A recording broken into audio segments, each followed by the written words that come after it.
Bueno, muy buenos días a todos, muchas gracias por su asistencia.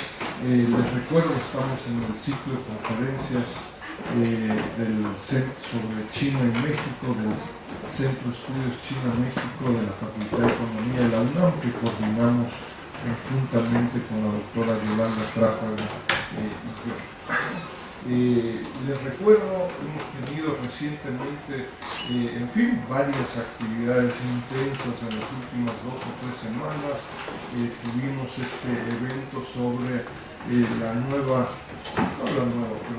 relación triangular México-China con Estados Unidos, un seminario acá en la planta baja de este edificio. Las ponencias, los PowerPoints, el audio, el vídeo se encuentran ahí en el portal de Sechimex, y tuvimos hace 10 días las 3 conferencias del doctor Barry Norton. También se encuentran los documentos que él nos sugirió para las respectivas sesiones, audio, video, comentarios, etcétera. Los pueden descargar cuando ustedes gusten, ¿no? Y tendremos, en lo que resta del semestre, pues tenemos un grupo de conferencias, me parece, interesantes. Vamos a tener en 2 semanas justo antes de Semana Santa, en 2 semanas, una presentación sobre el tema de la inversión extranjera directa china en América Latina, como parte de este esfuerzo del monitor de la inversión extranjera china en América Latina, temas sobre zonas económicas especiales en China y en México. Un lindo testimonio, yo les diría, de don Pablo Pasapera, uno de los pocos microempresarios mexicanos en China, ¿no? El tema de las microempresas que tan de moda están.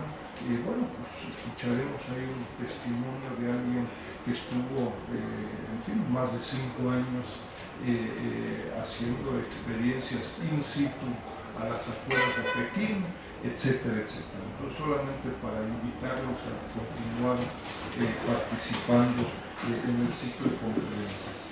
El día de hoy, pues, estamos muy contentos de poder presentarles al doctor David Bonilla Vargas. Yo les recuerdo, David es profesor, investigador del Instituto de Investigaciones Económicas acá en la universidad.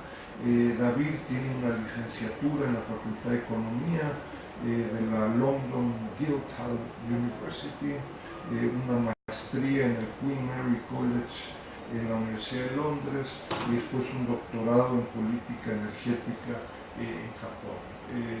David está hace 3-4 años en el Instituto de Investigaciones Económicas, es miembro del SNI, es también miembro del posgrado en Economía de la UNAM, y con un tema de su especialidad muy sui generis, ¿no? Comentábamos un tema poco analizado en economía, en las ciencias sociales, probablemente más en ingeniería, ya nos contará al respecto, y sobre el tema, de transporte, las particularidades del transporte.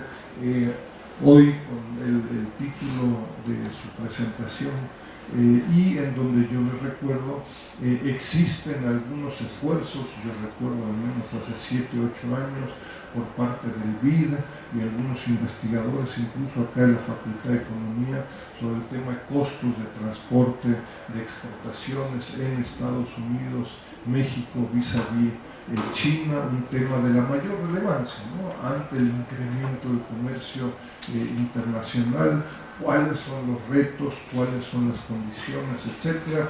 Es un tema sorprendentemente poco analizado, poco conocido, y en donde el tema, yo les diría, conceptual, empírico y particularmente de políticas económicas, ya en términos muy concretos de carga por tipos de transporte, costos y respectivos instrumentos, pues llaman la atención lo poco que hay al respecto, ¿no? Entonces, muy contentos de que nos acompañe David.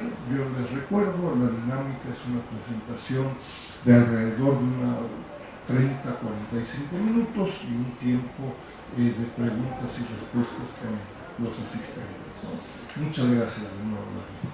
Sí, gracias, Enrique. Sí, buenos días. Pues antes que nada quiero dar las gracias al Sechimex por darme esta posibilidad de hablar aquí, y sí estoy muy contento porque veo que el Sechimex ha crecido muchísimo desde que empezó.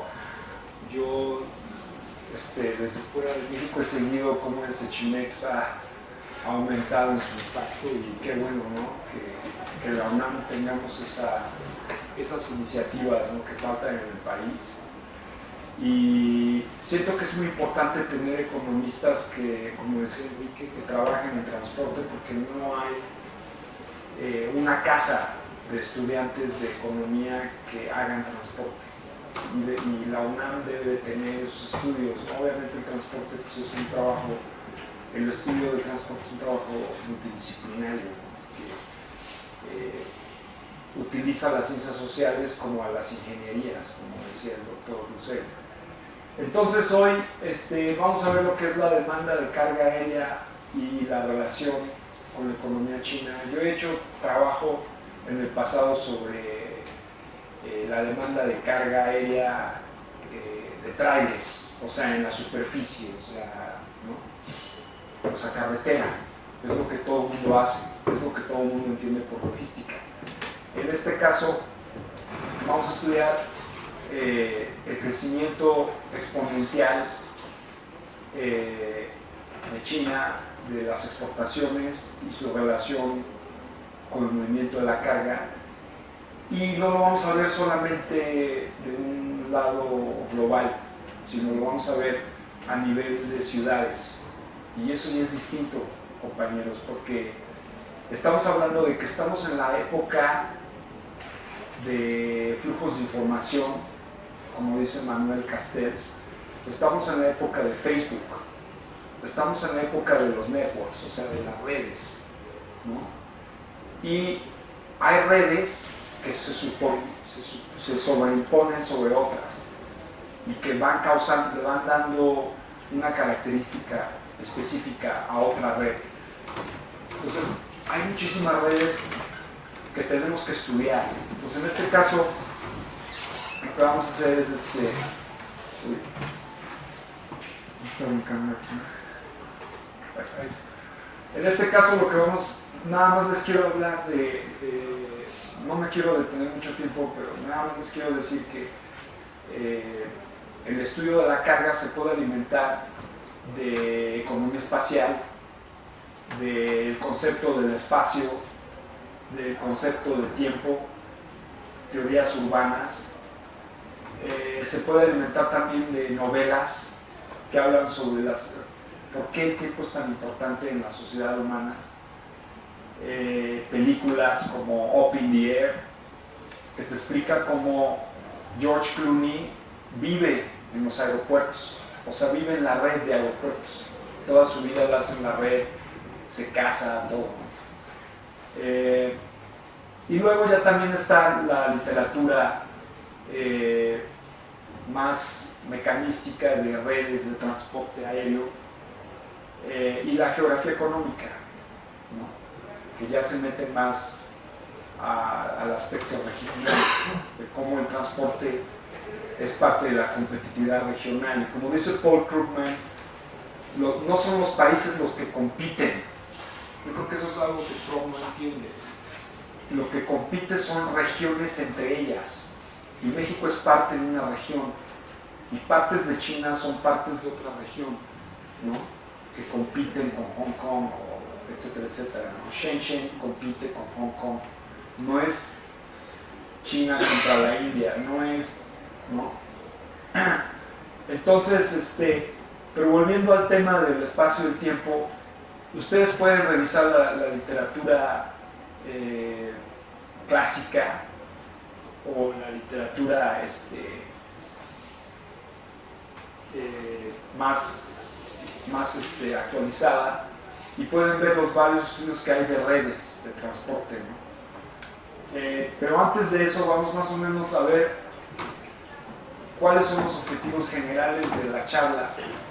Les quería recordar que esta charla está basada en un libro que estoy terminando sobre logística, y donde estoy comparando el movimiento de carga europeo con el movimiento de carga en China y Japón y Estados Unidos.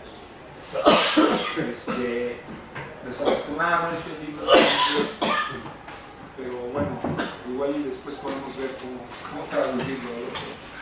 Entonces, los objetivos generales es entender la importancia de la carga en el desarrollo nacional y regional y su relación con el comercio internacional. Explicar la relación de carga y desarrollo de ciudades, y explicar las redes industriales y su relación con el transporte aéreo. Más o menos estos son los tres objetivos, ¿no? Obviamente surgen otras preguntas detrás de esto, ¿no? Vamos a ir viendo. Hay dos estudios muy importantes. El primer estudio es sobre la desregulación del sector aéreo y el impacto de la regulación en la competencia de aerolíneas, ¿no? Es un estudio que yo hice con un colega en Pekín, un geógrafo económico que está especializado en redes de transporte aéreo, y allí encontramos que la historia del transporte aéreo en China es relativamente nueva, es una industria muy nueva que estaba muy centralizada por el gobierno chino, pero lentamente han desregulado el sistema de una manera que han permitido la participación privada de la inversión. Y luego hay otro estudio sobre la PEC también que estudia la regulación y los efectos en las exportaciones, ¿no? En relación al movimiento de carga por aire. Estudios ya más cuantitativos, repito, no son los únicos estudios, pero son estudios empíricos. Está el de Wang, de mi colega en Pekín, que estudió las tendencias sobre el movimiento en este caso de pasajeros, ¿no? Estudió el network, la red de pasajeros, y estudió lo que son los cambios en la política económica que afectan al sector. El estudio de la Current Talk, que se enfoca mucho en el movimiento el tráfico aéreo en California. Ese es un buen estudio, es un modelo econométrico, no tiene ningún misterio el modelo econométrico, pero lo que sí tiene el lado espacial, y encuentra que la densidad poblacional sí te puede explicar el movimiento de carga. O sea, entre más densa es la ciudad, las probabilidades de que tú tengas carga aérea aumentan, ¿no? En el caso de la carga de trailers es un poco opuesto. La carga, normalmente los centros de logística se concentran afuera de la ciudad. Entonces hay una relación distinta, negativa, ¿no? Con la carga de trailers respecto a la carga de aviones, porque los productos que se mueven son de alto valor y son de just-in-time delivery, o sea, se tienen que entregar rapidísimo, ¿no? Por ejemplo, las piezas del iPhone se tienen que entregar rapidísimo, porque Apple puede perder miles de millones de dólares si no tiene todos los componentes que vienen de México, de España, de Francia, de China, ¿no? Y se arma en China con todos esos instrumentos, y si no lo haces a tiempo y en el volumen deseado, pierdes millones de dólares. Entonces aquí es donde la carga tiene mucha competitividad, ¿no? Luego está el estudio de desarrollo económico urbano, y el tráfico de aerolíneas de Bruckner, él encuentra una relación positiva entre el tráfico aéreo y la población y el empleo, ¿no?, en zonas metropolitanas de Estados Unidos. Entonces, ¿por qué saco estos artículos aquí? Porque utilizan muy buenas bases de datos de otros países, entonces podemos como darnos una idea de cuáles son los resultados que debemos tener, por lo menos a nivel cualitativo. Yo no tengo ningún modelo econométrico en esta charla, yo no vengo a hablar de econometría, vengo a hablar más bien de las tendencias, ¿no? Y luego está el artículo de Lau, que está muy bueno, que compara la red de transportación china y la red económica. Ahora, ¿qué es la red económica? Ahí es donde entra el debate, porque en la red económica pueden entrar varias redes. Pueden entrar las relaciones entre compañías, físicamente hablando, las relaciones financieras entre distintas fábricas en la cadena de valor, incluso las relaciones de Facebook se podrían interpretar como redes económicas. Entonces, ¿cuál es el mejor índice que debemos utilizar para medir la fortaleza de una red con otra red, ¿no? Ahí es donde entra lo difícil, ¿no? Y ahí, por eso hay crítica en la teoría de redes, porque es como tú estás en Facebook y tienes 1000 cuates, supuestamente, ¿no? Pero en realidad tienes 10 cuates.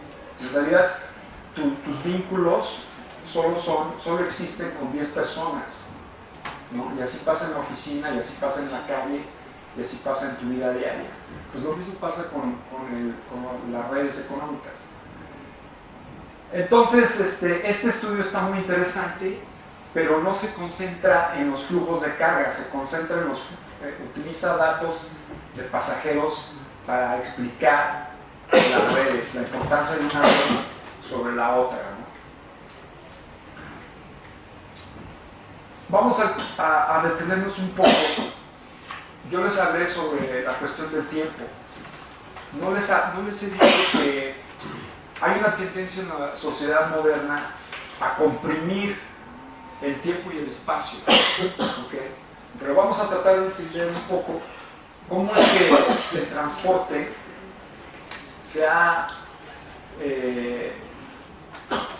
hecho posible muchísimos cambios. Salud. Por ejemplo, la invención del reloj, cómo medir el tiempo, ¿no? Galileo cambió por primera vez nuestra percepción del tiempo después de la invención de esta tecnología. Esto fue posible gracias a otra innovación, que es la cartografía, ¿sí? La cartografía se refiere a la ciencia o a la práctica de dibujar mapas. La cartografía, la brújula y el reloj cambiaron las redes de transporte para siempre.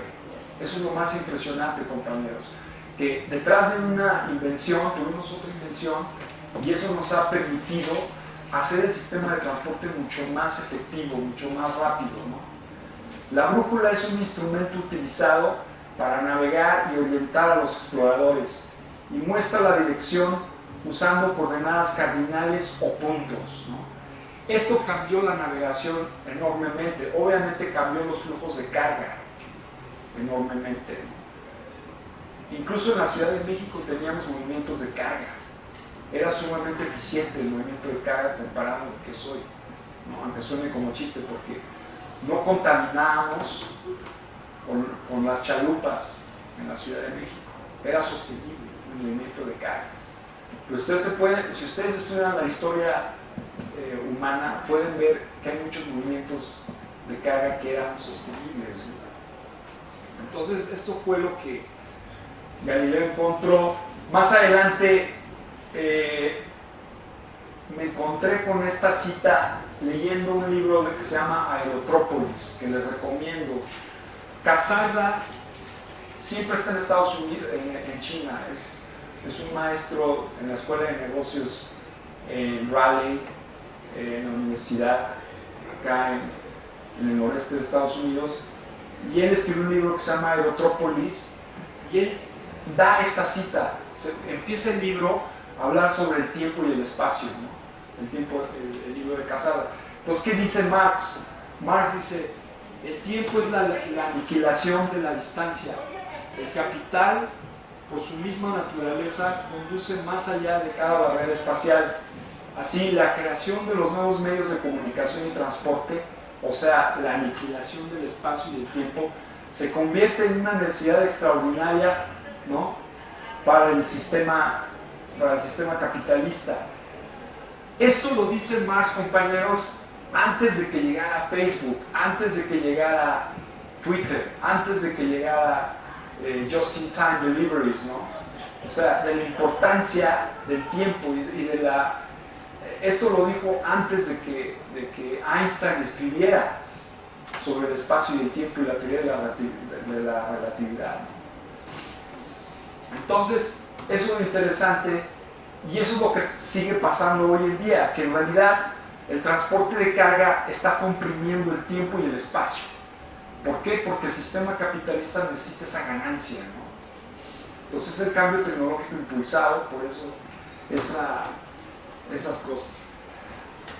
Aterrizando a la situación china, para no aburrirnos con Marx, que aquí en la facultad se lo sabe de memoria, pues nada más les quería hablar rápido de que la red, no solo la red aérea, pero la red de carreteras en China está muy desarrollada en el este, en esta parte de China, ¿no? Y está menos desarrollada en estas partes. Estas partes están mucho más aisladas. Entonces, el Banco Mundial incluso ha publicado varios artículos hablando de la falta de desarrollo balanceado dentro de China, ¿no? Pero bueno, en todos los países hay desarrollo desigual a nivel espacial, no solo es el caso de China, ¿no? También lo vemos en el caso de México. Tenemos una red de carreteras en China de 85,000 kilómetros en 2011. Está en las 10 más grandes del mundo, imagínense. Va a haber 400,000 kilómetros de carreteras nacionales adicionales, de acuerdo al plan maestro de carreteras del gobierno chino. Va a haber 180,000 kilómetros de autopistas adicionales a todo lo que tenemos aquí. ¿Por qué les saco el tema de las carreteras? Porque todo el sistema de transporte tiene un feedback loop, como se dice en inglés, se retroalimenta. Entonces, estudiar el movimiento de carga aéreo tiene que ir acompañado del estudio, de la observación detallada del sistema de transporte nacional chino, o sea, en este caso de los trenes, de los canales y de las carreteras, ¿no? Porque normalmente la mayoría de tu carga se mueve por carretera, en casi todos los países, ¿no? En China está más balanceado comparado, en Estados Unidos también, es interesante, pero el movimiento de la carga en Estados Unidos también está muy balanceado entre los diferentes modos, que es bueno, es relativamente sustentable mover carga no solo por tráiler, ¿no?, sino también por canales, por trenes. Entonces China también tiene su geografía le permite mover carga también por agua, por canales. Entonces en el plan quinquenal para el desarrollo económico y social de China de 2016-2020, ¿qué es lo que se comprende? Se comprende construir nuevos centros de aeropuertos, completar la construcción del nuevo aeropuerto en Pekín, construir clústeres de aeropuertos de clase mundial en la región Beijing, Tianjin, en el río Delta, Yangtze, y en el río la Perla Delta, ¿no?, que son las regiones con más alto desarrollo económico y tecnológico en China. ¿Okay?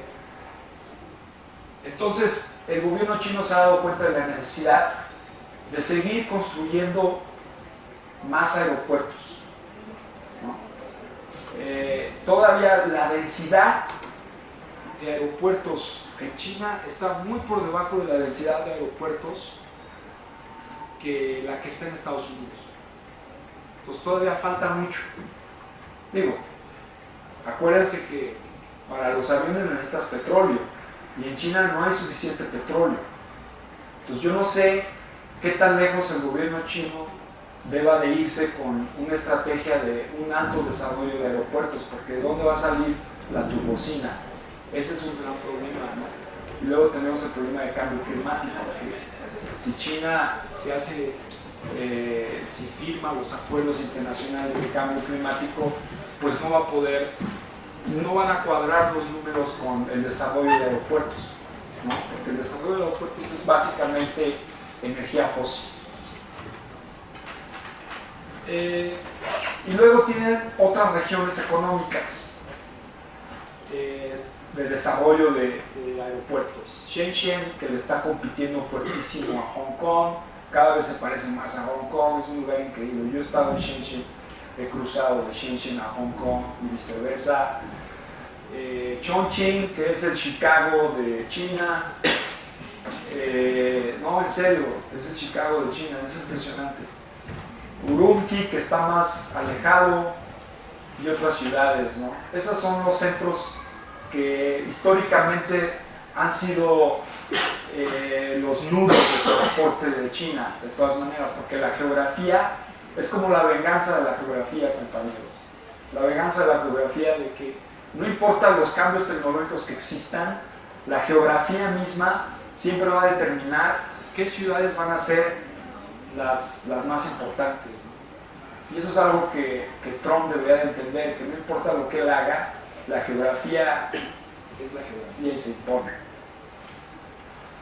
Entonces seguimos con el plan quinquenal, fortalecer las funciones de los aeropuertos centrales regionales, implementar proyectos para reconstruir, reubicar o expandir alguno de los aeropuertos, construir aeropuertos de carga, incluido el de Shenzhou, y el número de aeropuertos civiles se incrementará en al menos 50 aeropuertos. No se me hace mucho 50 aeropuertos, la verdad es que este número hay que checarlo, porque lo que está pasando en China es que están construyendo, ellos dicen, se ponen un plan y dicen, vamos a construir en 2020 100 aeropuertos. Estamos en 2012 y para el 2014 ya llegaron a esa meta. Están alcanzando metas 8, no es como México, es lo contrario a México. Están alcanzando metas antes de lo anunciado, imagínense, ¿no? Entonces, ese numerito véanlo con un poco de duda. Tenemos 23 provincias en China, tenemos 4 municipalidades, tenemos el área de Hong Kong, la zona especial de administración, está la posibilidad de que pues, Taiwán también ya sea parte de China oficialmente, pero bueno, no lo sabemos. Esa es la situación más o menos geográfica. Yo les quería dar como una introducción a la geografía en general de China para que más o menos ubiquemos, ¿no?, dónde estamos. Entonces, lo que les quería repetir es que el transporte de carga aéreo es alimentado y viceversa, ¿no? Alimenta a la carga de trenes. Aquí tenemos la red aérea y ustedes lo que van a ir viendo es que en realidad los centros de atracción son Beijing y Shanghai. Realmente ahí es donde están los movimientos de carga aérea, como los movimientos de tren, de carga por tren también, o por tráiler. Y también tienes Hong Kong y Shenzhen. O sea, en realidad son pocas ciudades, Kunming y Urumqi, ¿no? Pero en realidad son estas 3 ciudades, Shenzhen, Hong Kong, Shanghai y Pekín. Ellos son realmente los que controlan los flujos de carga aérea. Pekín en 2015 ya es uno de los 3 aeropuertos que mueven más carga aérea en el mundo. Y eso lo lograron en menos de 7 años. O sea, imagínense, es una transformación impresionante. Sigamos adelante. Estas son unas fotografías para que no se me duerman, para que vean la modernidad que ya llegó a China. Yo he estado en estos aeropuertos en la mayoría y cada que voy a China veo algo nuevo. Este es el aeropuerto de Pekín, este es el de Shanghai. También he estado en he estado varias veces en el Pudong. Y el de Hong Kong nada más he estado una vez, donde di una charla sobre transporte de aire en una universidad hace como 3 años. Que está padre. Bueno, a mí me encanta Hong Kong, ¿no? Es lo máximo para mí Hong Kong. Hay mucha gente que no le gusta, pero bueno, a mí sí me gusta porque es muy práctico el transporte. Puedes agarrar un autobús en 5 minutos. Cada 5 minutos pasa un autobús. Este es el Chengdu, el aeropuerto de Chengdu, que también está muy moderno. Y ya volviendo al análisis, compañeros, porque eso es lo que venimos. Aquí construimos una cronología, en este artículo, una cronología de todos los cambios que ha habido en la aviación china. Entonces, más o menos lo dividimos de esta manera. Dijimos, antes de 1978 teníamos las reglas del juego muy estrictas. ¿Qué significa? Que no había competencia. El Estado era el que dominaba la aviación, ¿no? En 1980 empiezan los cambios. No me acuerdo cuándo llega Deng Xiaoping al poder, pero me imagino que ya en esa época ya estaba. Y ahí empezaron con la teoría de los gatos, ¿no? De que si es negro, que no importa si es negro, si es blanco, mientras cache una rata.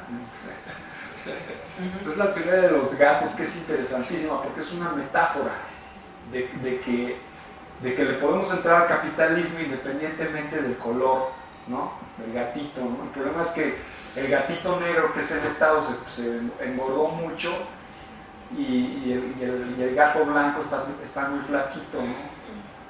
Y porque hay muchas compañías paraestatales.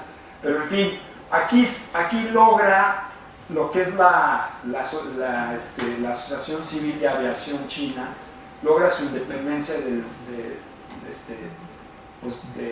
la cuestión militar, ¿no?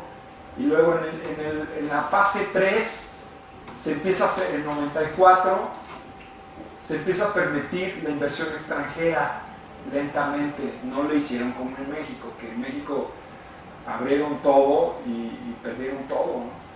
En China ha sido una transición muy lenta, muy bien pensada, ¿no?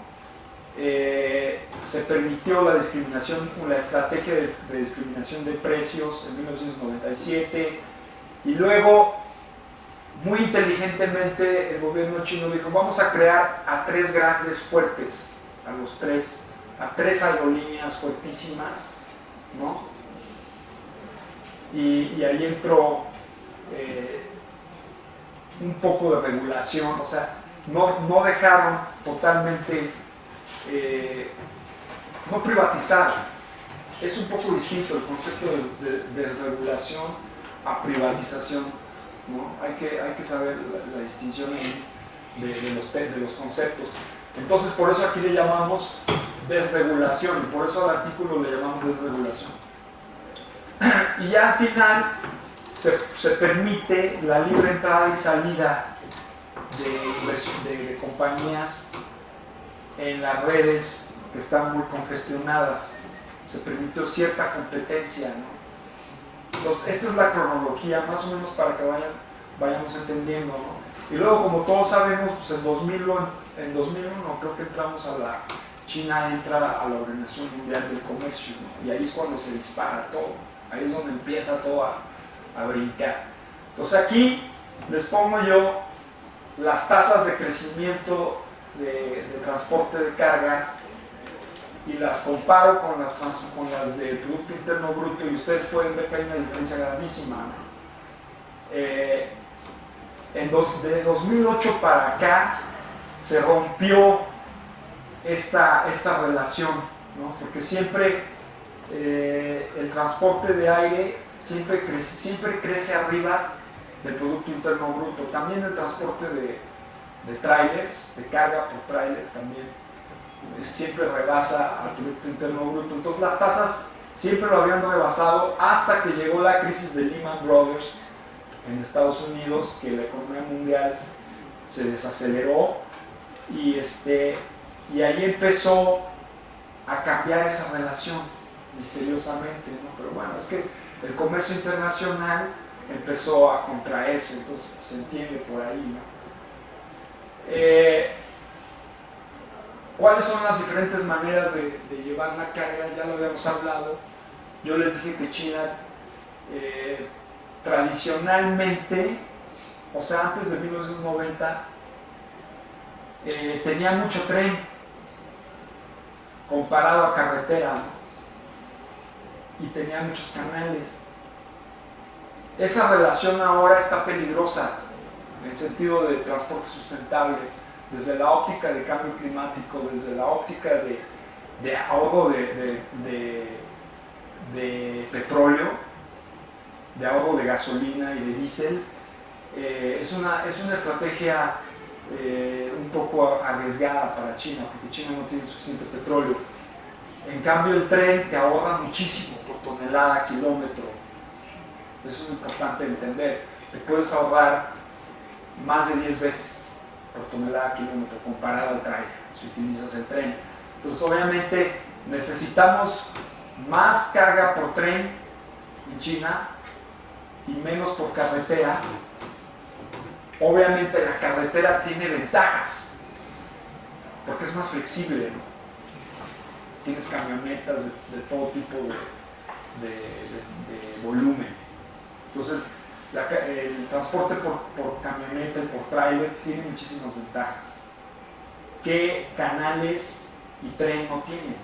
Es muy difícil hacer movimientos de carga con rapidez, ¿no? Ahora, puedes tener lo que un amigo en Denver le dice high speed freight, movimiento de carga de alta velocidad, porque ya tenemos el movimiento de pasajeros de alta velocidad en China, en Francia, en España, con el AVE, etc., ¿no? Pero en carga todavía no ha llegado el high speed freight, que es muy interesante también, porque si lográramos tener high speed freight, nos vamos para arriba, porque no vamos a necesitar tanto petróleo, compañeros, que si utilizamos trailers. Y eso ayudaría mucho a la economía, al sistema energético nacional chino. Entonces, por eso es muy importante pensar en estas dos fuentes. Y si se llega a una crisis petrolera, a una crisis energética a nivel mundial, estas dos fuentes podrían mover nuestra carga sin problema, o relativamente hablando, ¿no? Por eso es muy importante ver la composición del movimiento de carga. Ahora, aviación es otro animal, porque aviación te transporta otro tipo de productos. El oro, el iPhone, las iPads, productos de bajo peso pero de alto valor. ¿Okay? Y luego finalmente pues, los gasoductos, que normalmente es el patito feo del análisis de transporte, ¿no? Mucha gente se le olvida que también puedes transportar muchas cosas por un gasoducto, ¿no? Normalmente es energéticos, gas o petróleo. Aquí tenemos algunos indicadores de demanda, ¿no? A nivel macro. Todos estos indicadores impulsan el movimiento de la carga en la economía china. Entonces, ¿qué tienes? Tenemos urbanización rapidísima, ¿no? Una tasa de crecimiento de urbanización que estaba en 4.3% anual y ha bajado a 2.6%, pero sigue siendo muchísimo, ¿no? En términos, si se sacan los números absolutos, es muchísimo, sigue siendo muy alta. Entre más te urbanices, va a haber más demanda por productos de alta calidad, de alto valor, ¿no? Más o menos hablando. Tenemos el número de personas que tienen, o sea, que tienen planes de telefonía, o sea, de teléfonos celulares, ha crecido muchísimo también. Entonces, eso también, lo que llamamos el e-commerce, el comercio por internet, también va a ser le va a poner presión al volumen de carga, porque vamos a poder comprar muchísimos productos por internet, ¿no? Entonces es muy importante saber qué está pasando en este mercado para entender la demanda de carga. ¿Okay? Finalmente tenemos las exportaciones de alta tecnología, que yo les había dicho, por ejemplo, el iPhone, porque Trump decía que él quiere el American iPhone. Tú no puedes tener un American iPhone porque los costos de transporte serían altísimos y los costos de producción serían altísimos, porque necesitas a las fábricas especializadas en Shenzhen que te están dando las piezas para el iPhone en el tiempo deseado y en el volumen deseado, ¿no? Y luego incluso hay fábricas en Francia, como les decía, y en México, que también dan piezas a muy bajo costo. Entonces, tú no puedes tener el American iPhone, ¿no? Entonces, el iPhone que tenemos hoy es gracias al movimiento de carga aérea, ¿no? Y China ha entrado a ese mercado también, muy rápidamente, ha entrado. Tanto que ya la tecnología avanzada, las exportaciones de tecnología avanzada, ya son casi el 28% de las exportaciones totales. O sea, es un ratio muy alto, ¿no? Estaría interesante compararlo con México, porque México también ya empieza a entrar a este mercado. Aquí en Querétaro ya empiezan a haber clusters también. Luego tenemos servicios, que ha crecido mucho, que también contribuye indirectamente a la demanda de carga. Y luego tenemos exportaciones de bienes y servicios, que también es un factor. La gran transformación de China, de la que ya hemos hablado muchísimo, pero bueno, vamos a seguirle dando. Imagínense ustedes, en 1990 estábamos exportando 100,000 millones de dólares, compañeros, y ahora estamos en 2.2 trillones de dólares de exportaciones. Es un crecimiento exponencial grandísimo. Aquí se leen las exportaciones y de este lado se leen los movimientos físicos de la carga por aire. Y ustedes ven que hay una relación muy cercana entre las dos tendencias. Aquí tenemos las exportaciones por mar y por aire. Obviamente las de mar son las principales porque China, la mayoría de las exportaciones chinas no son sofisticadas. ¿Okay? Las sofisticadas aquí entran, compañeros, y aquí está lo interesante, porque si la economía china empieza a entrar a las exportaciones sofisticadas de alta tecnología, olvídense, la economía mundial va a seguir transformándose. O sea, China no solo va a dominar las commodities, los productos menos sofisticados, va a dominar algo que realmente puede cambiar, ¿no? Pues ahora sí que la arquitectura del comercio internacional. Luego aquí lo que traté de entender es cómo ha crecido China respecto a Japón y Estados Unidos, ¿no? Pues traté de ver en qué época Japón se comportaba como China. Pues más o menos lo que he encontrado es que en los años 50, años 60, Japón se comportaba, las tasas de crecimiento del movimiento de aire son muy elevadas, ¿no? Son muy similares. Entonces hubo periodos en los que se parecen. Pero ¿qué significa? Que China todavía ya es el segundo, ya tiene el segundo lugar a nivel global, y Japón ya fue desplazado, ¿no?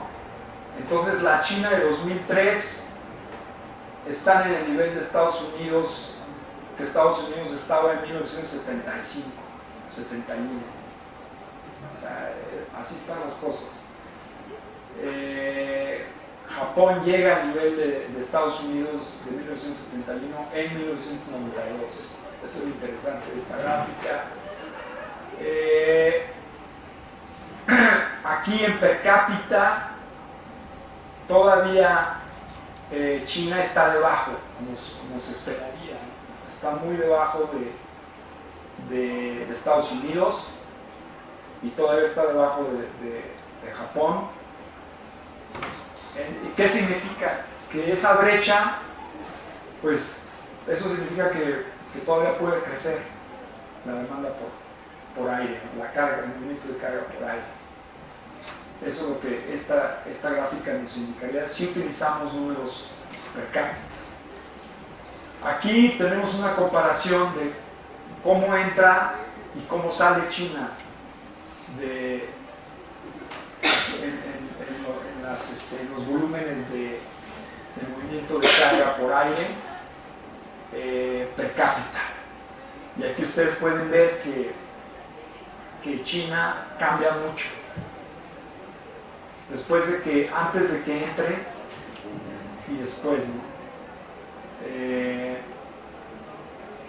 Casi el triple en términos de per cápita. Entonces, la entrada a la Organización Mundial del Comercio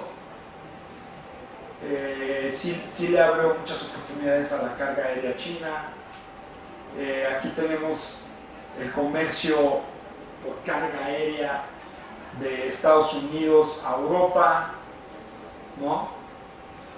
Y ustedes pueden ver que el comercio de alta tecnología sí está muy dominado por el transporte por aire y menos por el transporte marítimo, mientras que el transporte de China a Europa también está dominado por el transporte de carga aérea, un poco menos, tenemos mucho más movimiento por mar, de alta tecnología, ¿no? Todas las exportaciones de alta tecnología por aire de Estados Unidos a Europa son más grandes que las de China a Europa, ¿no? En términos de la participación de la carga aérea. ¿Cuál es la distribución espacial de la carga? Que eso es lo que yo les vine hablando desde el comienzo. O sea, una cosa es estudiar la carga en términos globales, ver todos los números nacionales, y otra cosa es verlo a nivel regional.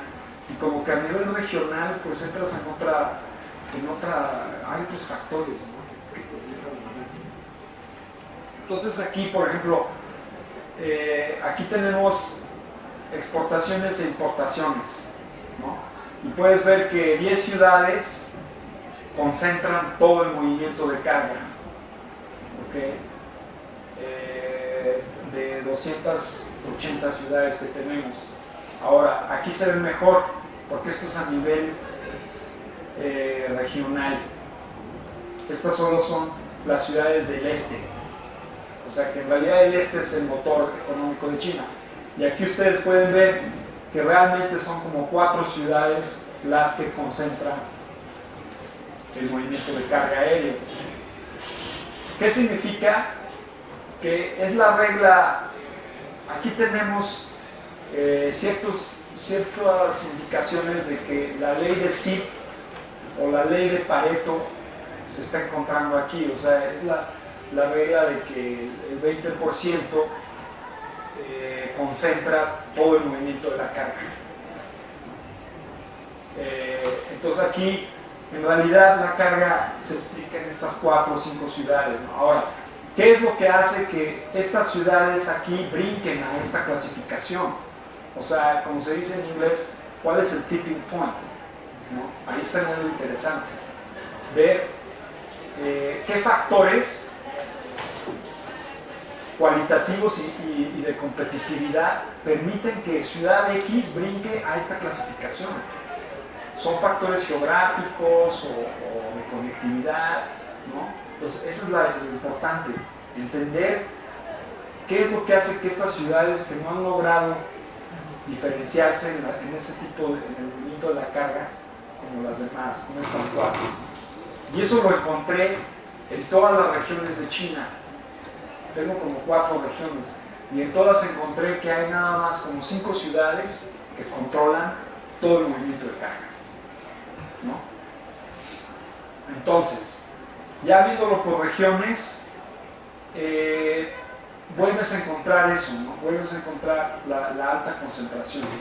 Y luego vemos que la densidad poblacional sí te explica exportaciones a nivel ciudad y te explica el movimiento de aire a nivel ciudad también.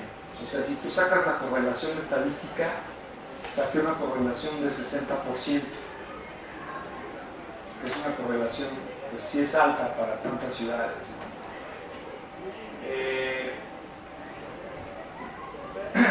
Y luego aquí lo que hicimos fue aislar a Shanghai de los números, porque Shanghai te pone las estadísticas un poco, te confunde con las estadísticas. Entonces saco a Shanghai y luego digo, sumo 3 ciudades. Eso es lo interesante aquí. Y de 3 ciudades encuentro que concentran el 63% del movimiento de carga aérea. De 5 ciudades, el 76%. Entonces realmente el trabajo aquí se está haciendo, ¿no? Y luego trato de visualizar qué ocurre con la densidad poblacional, que se comporta de otra manera respecto a la carga por trailer. Conectividad, que ese es otro aspecto del que habíamos hablado al comienzo. La conectividad, volvemos a hacer lo mismo. Yo tengo el número de rutas aéreas, pues lo que hice fue aislar a Shanghai otra vez, ¿no? Para quitarle importancia. Entonces aquí tengo las 3 ciudades más importantes de China y ellas tienen el 35% de la conectividad en esa región. Y luego las 5 ciudades más importantes de China, incluyendo Shanghai, son 50% del movimiento. Y luego las 10 ciudades más importantes tienen el 66%. ¿Qué significa esto? Comparado al movimiento de carga, que el movimiento de carga todavía está más concentrado espacialmente que la conectividad a nivel regional, en las mismas regiones. ¿Okay? Aquí tenemos el número de rutas por aire en función del número de ciudades. Y otra vez volvemos a encontrar lo que ya les he enseñado, que en realidad son como 7 ciudades o 5 ciudades que concentran la conectividad. Pues una política pública tiene que atender cómo aumentar la conectividad para hacer esa ciudad más competitiva de alguna manera. Pues una política regional en China debería de tratar de ver cómo hacer que estas brinquen a esta parte, ¿no? De alguna forma. Y en las otras regiones vemos el mismo patrón. Vemos que unas cuantas ciudades concentran la conectividad. O sea, tenemos la ley de Pareto. Y en la región centro también vemos eso. Pues eso es lo interesante de esto. Y yo creo que lo más interesante es entender cómo estas ciudades han logrado brincar a la alta conectividad y por qué las otras ciudades no lo han logrado. Entonces, para concluir, al igual que las ciudades, los aeropuertos avanzan entre sí junto con la energía y el transporte de carga aérea. Estudiamos las redes de transporte aéreo de mercancías desde la óptica de la estructura espacial entre las ciudades de China. La red urbana de las ciudades chinas está sobrepuesta a la red de transporte aéreo y ofrecemos un nuevo método para observar el transporte aéreo de mercancías.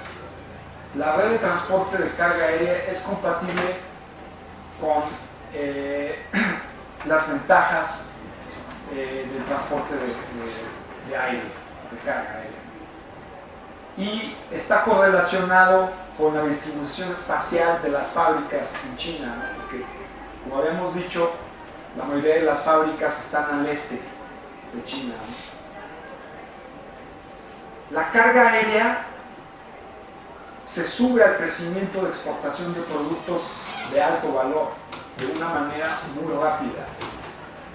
Y también podemos decir que de alguna manera la ley de Zip puede explicar, o la ley de Pareto puede explicar parte de los eventos y parte del crecimiento de carga, ¿no? Pero esto hay que analizarlo un poco más. Entonces, este es el estudio que hemos completado, compañeros, y pues si tienen preguntas.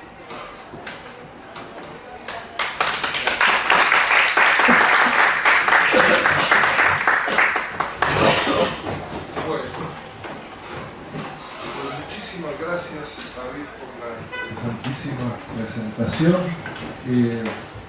En fin, tengo personalmente ahí un par de preguntas que nos hacemos usualmente rondas de preguntas. Nos quitamos 2, 3, 4 preguntas que respondas y vemos cuántas rondas podemos hacer, ¿no? Entonces no sé si alguien tuviera algún comentario, sugerencia sobre la presentación. Les pido si dan su nombre y de dónde viene.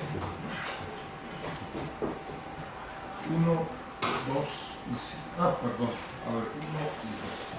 Sí.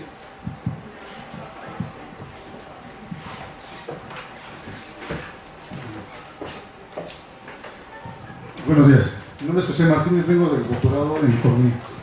Mi pregunta, profesor, es en uno de los seminarios de Marx indicaban que estaba perdiendo la hegemonía de Estados Unidos, que China iba a ser el nuevo país hegemónico. Mi pregunta es, y hablaban de la salida por el Atlántico y por el Pacífico.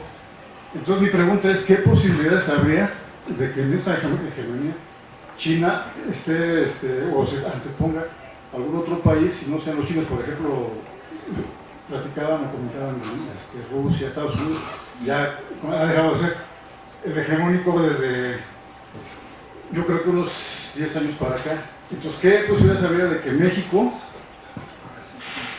pudiera ser el nuevo país entre esos posibles hegemónicos? Esa es una duda. ¿Alguien más? ¿Tú querías preguntar? Por favor. Buenos días, soy David Nazar de la Facultad de Ciencias Políticas y Sociales, estudiante de Relaciones Internacionales. Mi duda va en torno a el origen y el destino de estos movimientos de carga. Por lo que entendí de la presentación, se puede inferir que en buena parte es de comercio exterior, pero quiero suponer que también existe cierto volumen doméstico destinado tal vez entre fábricas y fábricas o fábricas y consumidores chinos en las áreas urbanas.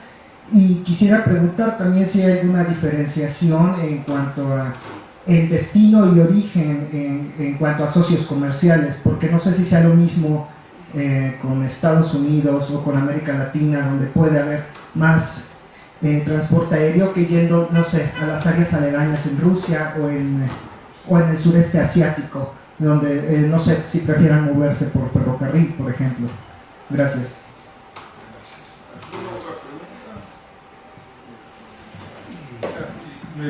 Me pongo yo en la lista. A ver, 2 comentarios. Digo, tuvimos a Barry Norton hace un par de días y él decía que, bueno, 50% de los eventos socioeconómicos en China, probablemente en otros lugares, se explican por la población, ¿no? Así en términos tan generales, tan abstractos, pero tan claros. Hay asociaciones altísimas de población con carga, conectividad, etc., ¿no?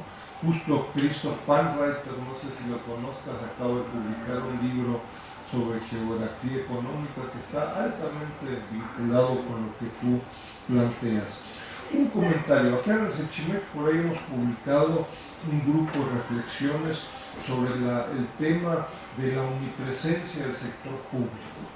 No el Estado, no las state-owned enterprises, que en el peor de los casos en China pudiera comprenderse como 119 empresas, ¿no? Sino que desde una perspectiva mucho más amplia, es decir, ciudades, municipios, el gobierno central, que concentran alrededor del 50% de la propiedad del sector público, de la propiedad en China. La cadena autopartes automotriz, el sector bancario y muchos otros son casos muy elocuentes. Me parece, pero sería la pregunta, que en el tema de las líneas aéreas es otro caso muy claro, donde tú decías, a ver, ya no son estatales, pero tampoco son privadas, pues alguien diría pues, que son públicas.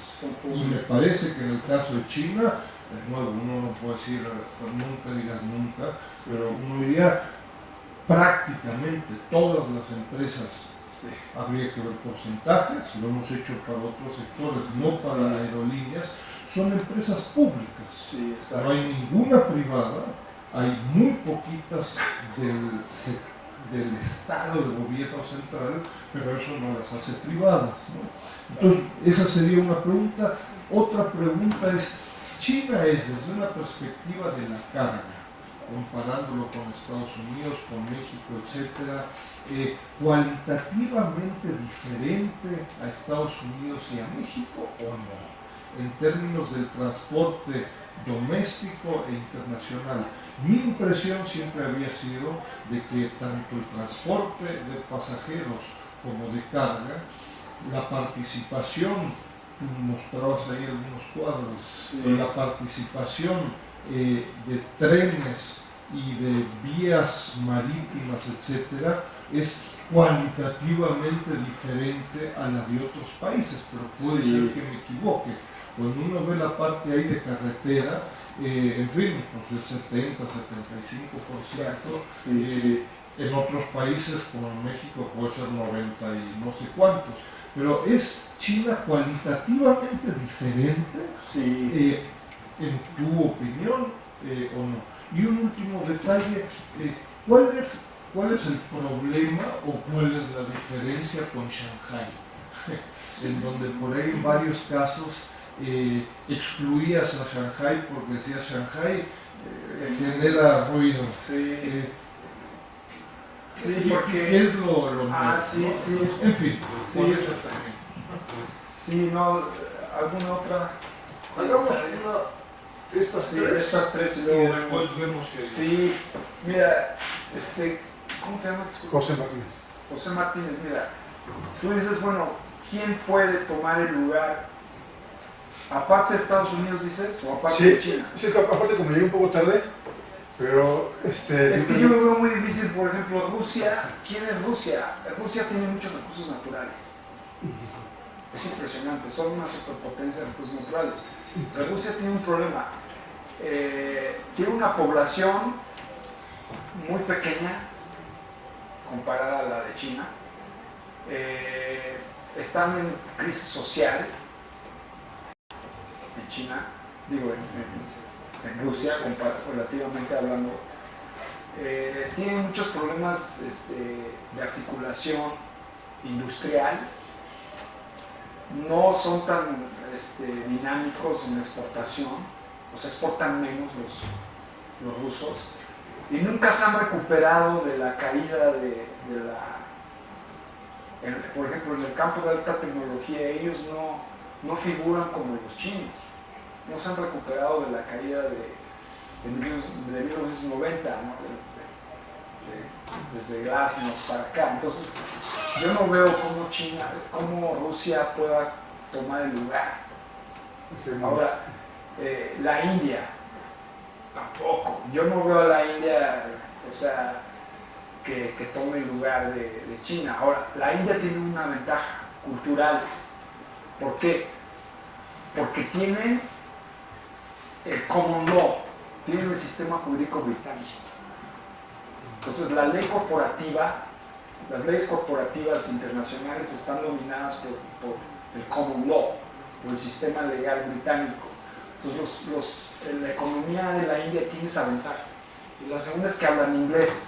La tercera es que tienen muchos científicos, pero hay demasiada pobreza en la India. Y está muy desarticulado el país como para competir con China. Entonces yo siento que está muy difícil encontrar un país con todas las características que tiene China. México no puede serlo porque en México somos 120 millones. Bueno, si estamos viendo en sistemas desde la óptica geográfica, en realidad somos más de 120 millones. Porque si vamos a contar a California, a Texas, a Arizona, en realidad México podría ser una potencia regional. Y yo creo que por ahí viene el problema, por eso viene el fenómeno de Trump. Trump no existiría sin eso, pues eso es lo que está detrás. Y porque hay un poco de miedo ya en Estados Unidos, el factor mexicano, ¿no? Pero yo siento que, bueno, el PIB dentro de Estados Unidos latino es como de 500,000 millones de dólares. De 500,000 a 700,000 millones de dólares. Entonces, si ves tú a México como una región, México podría figurar como un nuevo poder emergente, pero yo no veo cómo pueda figurar a nivel chino. Yo siento que China va a seguir siendo el número uno competidor de Estados Unidos, pero vamos a ver, te digo, porque sí tenemos mucha presencia ahora. Pues esa es mi respuesta, ¿no? Sí, gracias. Brasil, yo le veo, su geografía no los ayuda. Están muy alejados para ser una gran potencia exportadora. Están muy alejados están un poco alejados del mundo, ¿no? Y tú ves como México, pues, exporta más porque los tiempos son más cortos. Tan simple como eso. Esa es mi respuesta. Pero yo creo que aquí el doctor Dussel tiene mejores opiniones sobre ese tema que yo, porque yo no conozco muy bien el tema México, Estados Unidos, no estoy nada más estoy diciendo cómo lo veo. Y respecto a tu pregunta tienes toda la razón. Yo creo que hay muchas exportaciones que son domésticas dentro del país, pero yo digo que fácil 60% es para afuera, el transporte de carga. Ahora, está el proyecto del Silk Road, de crear vías de comunicación hacia Rusia y hacia Pakistán, ¿no? O sea, está ese proyecto chino que yo lo he estudiado menos, porque ahí la idea es mover carga a través de Rusia para que llegue a Alemania. Entonces, por ejemplo, Alemania está vendiendo mucha tecnología de trenes a China y conocimiento, porque la idea sería que Alemania pudiera exportar a través de Rusia por tren a China, ¿no? Ahora, ¿cuál es el problema con eso? De que ahí la carga aérea tiene la ventaja de la velocidad. Entonces llega más rápido la comida, el caviar, ¿no? O sea, el caviar lo tienes que transportar rapidísimo, el salmón, el iPhone y todo. Entonces, pero hay un proyecto entre Alemania de largo plazo de incentivar, te digo, el movimiento de carga a través de Rusia, con la participación rusa, que es muy interesante, porque eso sí va a cambiar mucho el centro de gravedad de la economía mundial. Se está moviendo hacia allá muy rápido, de una manera que no lo estamos viendo, ¿no? Entonces, esa es la respuesta, ¿no? Más o menos. Y luego, estoy de acuerdo con lo que decía el doctor Dussel, de que ellos dicen que son compañías privadas, pero en realidad son compañías que tienen hidden subsidies, o sea, subsidios escondidos, ¿no? Y hay muchas compañías que son supuestamente privadas que reciben handouts, o sea, reciben dinero por debajo del agua y así sobreviven. Y así hay muchos casos en China, ¿no? Yo creo que de la aviación, el mismo Estado muy sabiamente protege el sector de aviación porque no quieren ver que otros competidores entren al mercado doméstico. Entonces, como que el gobierno chino lo ha hecho de una manera muy cautelosa, ¿no? Y yo pienso que está bien, que no lo hicieron como en México. En México se abrió el mercado sin pensar, en China están pensando, ¿no? Entonces eso yo lo veo muy bien. Luego, sobre si hay una diferencia cualitativa, yo creo que sí, yo creo que Estados Unidos también tiene una distribución muy interesante de la carga dentro del territorial, ¿no? También tiene muchos canales, tiene mucho tren, ¿no? Pero siento que China está perdiendo eso respecto a Estados Unidos, está perdiendo porque cada vez depende más del tráiler, para bien o para mal, porque tú como consumidor, pues es que padre, ¿no? Si me van a mandar mi paquetito de Amazon o de Alibaba a mi casa, ¿no? Y porque compré el último libro de, no sé, el libro de no sé qué y me llegó, ¿no? Pero aumentas la participación de carretera, que tiene muchos problemas porque causa congestión, accidentes, contaminación ambiental. Pues no sé hasta qué grado China debe adoptar el modelo prevalente, ¿no? En Europa también hay muchos canales y también hay trenes, pero siento que Europa está más rezagada en esta distribución que China y Estados Unidos. ¿Existe ahí información? Sí, sí hay con esta información. estructura Sí, comparable? yo te la puedo mandar, yo la tengo. Sí, es pública. Sí, y tú puedes ver la participación de cada modo, ¿no? Y el problema es que ¿qué pasa si mañana se nos termina el petróleo? Ese es el problema. Entonces, China está pensando en seguir expandiendo sus trenes, pero los están expandiendo mucho en pasajeros, porque tienes el tren de alta velocidad, pero deben de pensar en carga, que no se les olvide la carga. Y los canales, pues que te ahorran también muchísimo energético. Entonces, esa es la preocupación de la aviación también.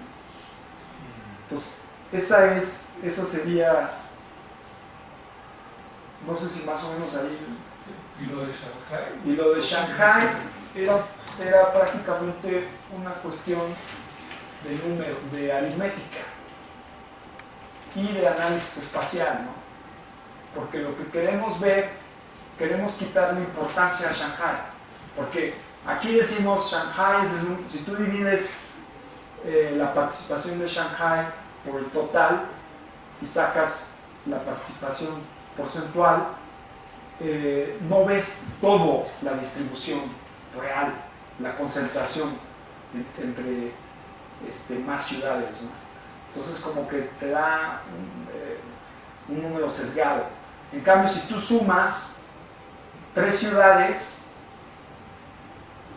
al total y lo divides por el total, ya te da una mejor perspectiva, ¿no? De qué tan concentrada está la carga. Entonces es una cuestión espacial. Eso es muy común en economía espacial, tratar de aislar a los fat cats, a los gatos gordos, para que no te dé una impresión sesgada. Entonces, eso siempre se hace en este tipo de trabajo, y eso es lo que encontramos, que en realidad son pocas ciudades las que entre ellas hacen el comercio, ¿no? Y aquí la idea pues, es tratar de entender, como dices tú, eso está interesante, lo de Barry Morton, que te dice 50% de lo que pasa en China se explica a través de la población. Yo creo que hay mucho que investigar entre esta relación, densidad y la carga aérea, porque la carga aérea se comporta de otra manera a la carga terrestre. La carga terrestre busca instalarse fuera de las zonas de alta densidad, porque es muy caro tener una bodega en los centros de negocios. Pero en cambio para la carga aérea no importa, porque como tienen tanto dinero los negocios de alto valor, ellos pueden pagar y ponerse en Polanco, no importa, yo voy a pagar esas rentas y esos costos, ¿no? Entonces hay una relación positiva entre los dos, ¿no? Yo lo que quisiera hacer en el futuro es ver, pues comparar con la red de pasajeros, cómo la red de pasajeros está correlacionada con estas variables, ¿no? Pero les digo, yo sin necesidad de hacer modelos econométricos y toda la onda, puedo llegar también a buenas aproximaciones, ¿no? Y en otro capítulo del libro sí tengo unos modelos econométricos, pero ya es otro tema más. Como que no siempre hay que hacer econometría para llegar a algo. Sí, a veces ¿Algún otro comentario, pregunta? Por favor. Hola. Soy Jimena Navarro, del Instituto de Investigaciones Económicas. Volviendo a esto último que dijiste,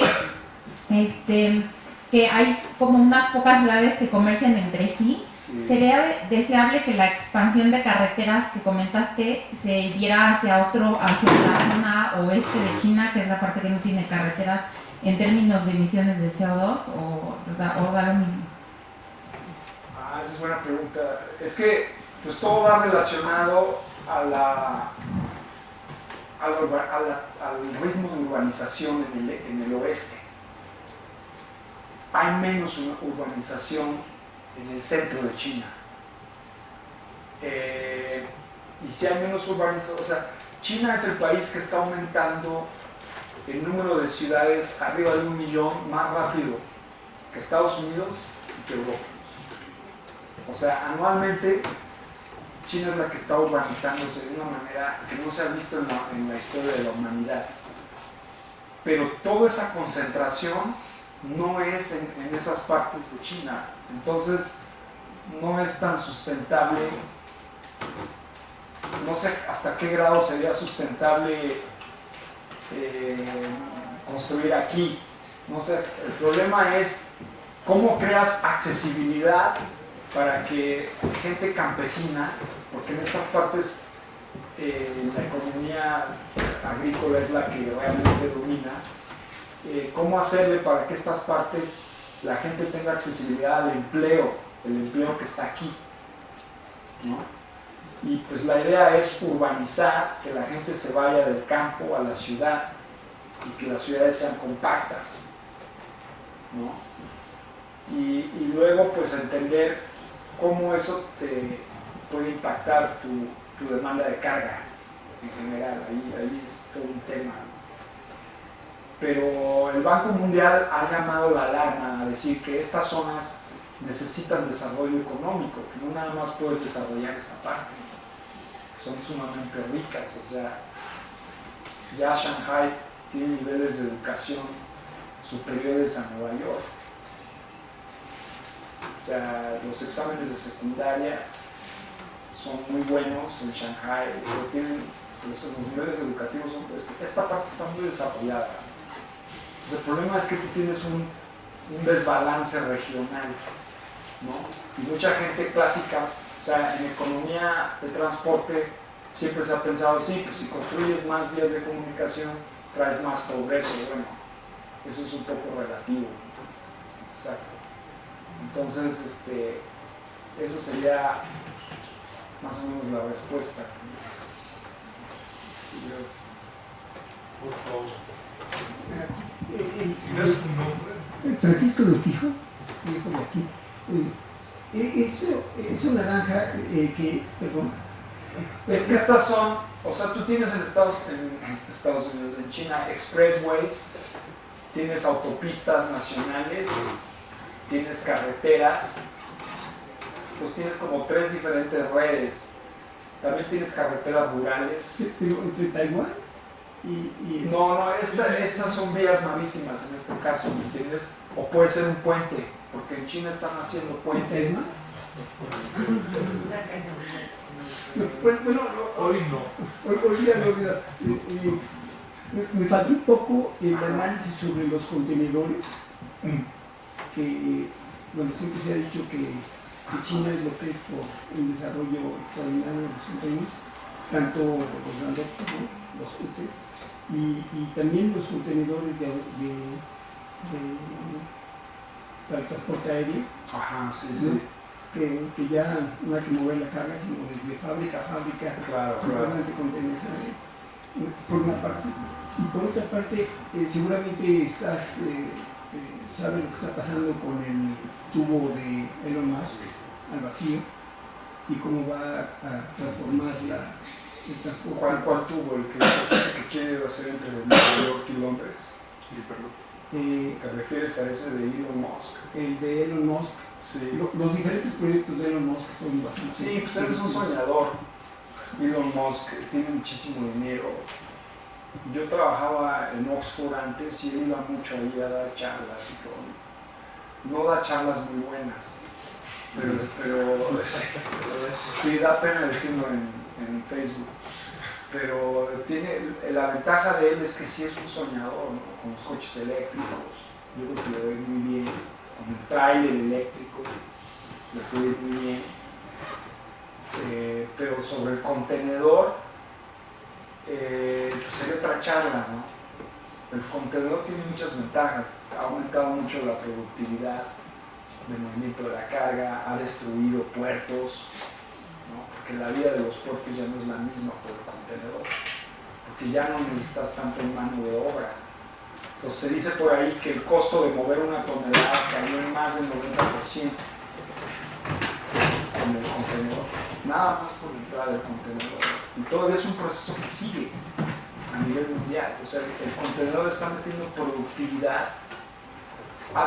Te recomiendo el libro de Mark Levinson, que ganó el Goldman Sachs Business Book of the Year. Es el libro que Goldman Sachs recomienda y es sobre la historia del contenedor. Y ahí te habla de cómo empezó el contenedor con la guerra de Vietnam, cómo Japón se hizo millonario, cómo empezó Mitsui en la guerra de Vietnam, en la Segunda Guerra Mundial y todo. Entonces el contenedor es toda una lectura, ahí podría llevar otra charla. Sí. Bueno, por eso me faltó un poco la parte del contenedor. Y lo que me gustaría tu opinión, el cambio tecnológico hacia lo digital, Ajá. que hace que ya no tienes que mover productos ni nada, o sea, en lugar de es que ahí está el debate, ¿no? No es bits. Sí. Y está China cometiendo tal vez un error grave, como bien dices, se están moviendo hacia la costa, están quitando su cultura milenaria agrícola muy extraordinariamente eficiente y se están yendo a trabajos de servicios y desafortunadamente, ¿no? Con el G5 o 5G, como quieres decir, vas a poder tener tú por medio de satélites de órbita baja, hechos por Elon Musk también, sus 12.000 satélites de onda baja, que hacen en un lugar perdido de Oaxaca, digamos en la comparación, pues le tumbe la chamba a alguien en Shenzhen o en Shanghái. Y como que China no se está poniendo las pilas en el sentido de que llegó muy tarde a una revolución donde ellos están viéndose un modelo que está completamente pasado. Pero ¿cuál es tu pregunta? ¿No? O sea, que la revolución digital está haciendo que es completamente absurdo. Sí. Lo que China está gastando y endeudándose como loco, cuando pues tendría que estar un poco más abusado en los cambios verdaderamente fuertes que se están viniendo, ¿no? Pues mira, en e-commerce, el comercio por internet, yo el otro día vi en el New York Times, China es el número 1 en el mundo, arriba de Estados Unidos. Movimiento, o sea, el comercio por internet. Ahora, ¿quién se está llevando el negocio por internet? Siguen siendo compañías europeas, compañías americanas, ¿no? Dentro de China, yo me imagino. Pero China es el número 1 hoy en e-commerce. Es más avanzado el e-commerce en China que en Estados Unidos. Tengo yo entendido. Pues siguen diseñando en el pasado.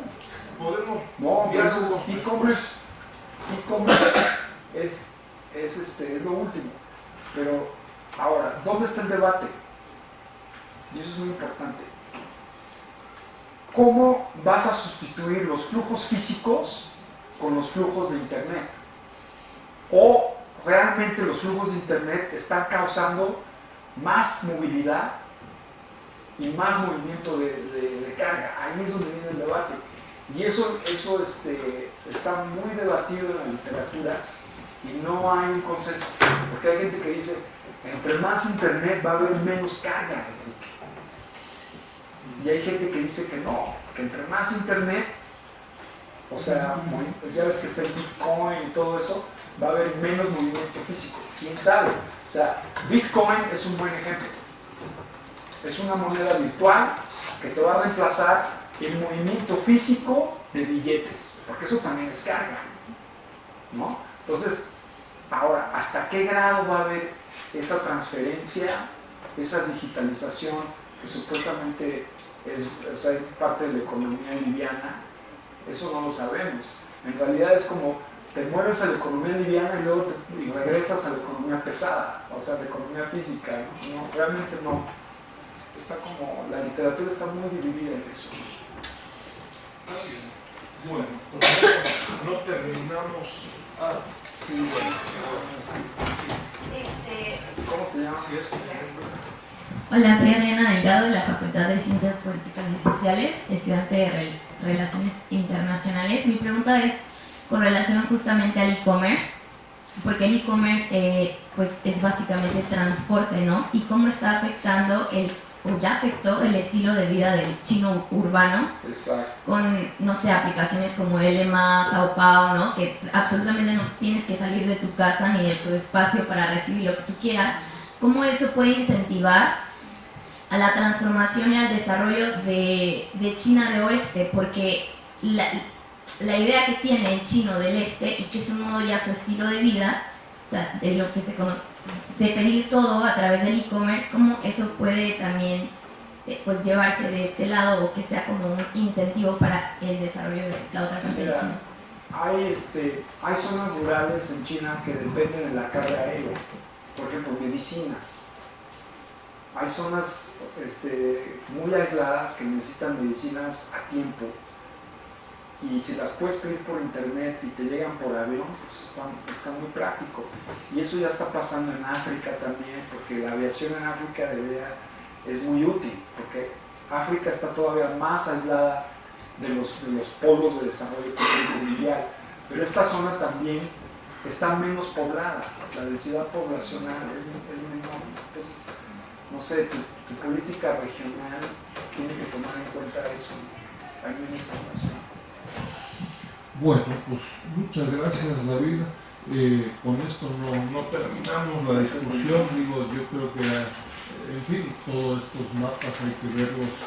Hay razones por las cuales no hay población, ¿no? Pues hay algunas elevaciones, hay algunos miles de metros desiertos y razones múltiples en donde, en fin, no es fácil generar ahí vías de transporte, y hay muchas razones por las cuales no hay población, etcétera, ¿no? Entonces, en fin, yo te agradezco muchísimo, David. Yo creo que es una enorme invitación para que sean colegas, estudiantes, funcionarios, empresarios, pues se tomen muy en serio estos temas para empezar a desmistificar a China, ¿no? Pues hay muchas chinas y hay temas, detalles como el transporte, que es un tema fundamental. Encantado, muchas gracias, y ojalá nos mantengas informados ahí de tus resultados de investigaciones. Yo creo que son de enorme interés, ¿no? Sí. Gracias.